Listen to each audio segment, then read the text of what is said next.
Communiqué du Front commun pour le Congo. Réunis en session extraordinaire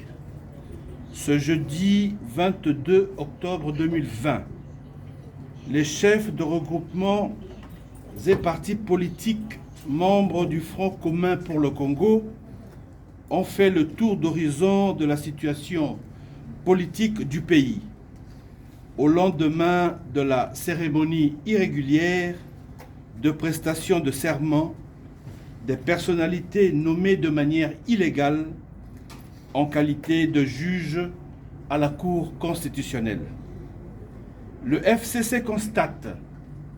que le choix délibéré de violer la Constitution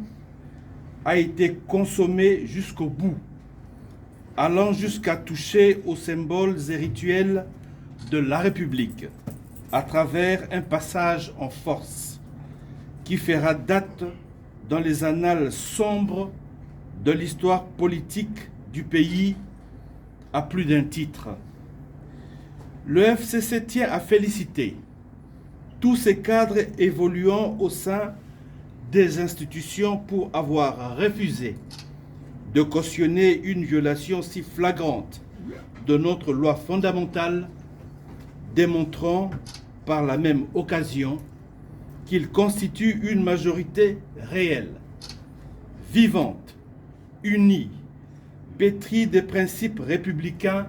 et disciplinée. Le FCC tient à réaffirmer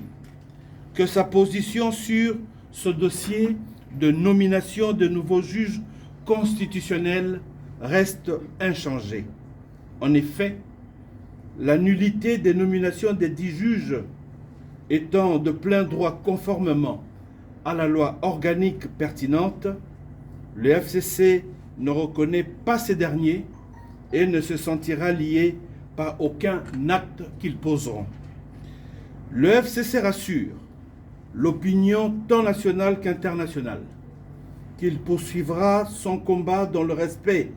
de la Constitution et des lois de la République, seul gage véritable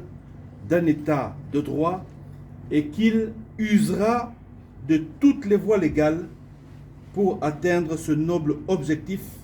et pour s'opposer à toute initiative visant à déstabiliser les institutions de la République. Dans cette optique, ayant librement opté pour une coalition dans l'intérêt du pays, alors qu'il aurait pu choisir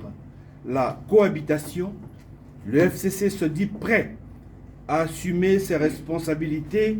au regard de la confiance que le peuple souverain a investie en lui octroyant la majorité à l'Assemblée nationale d'une part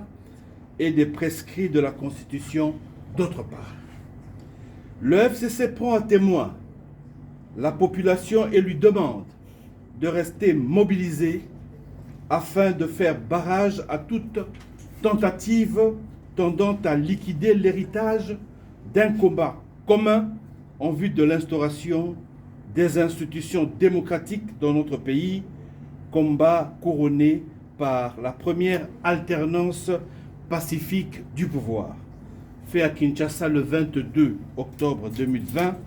pour la conférence de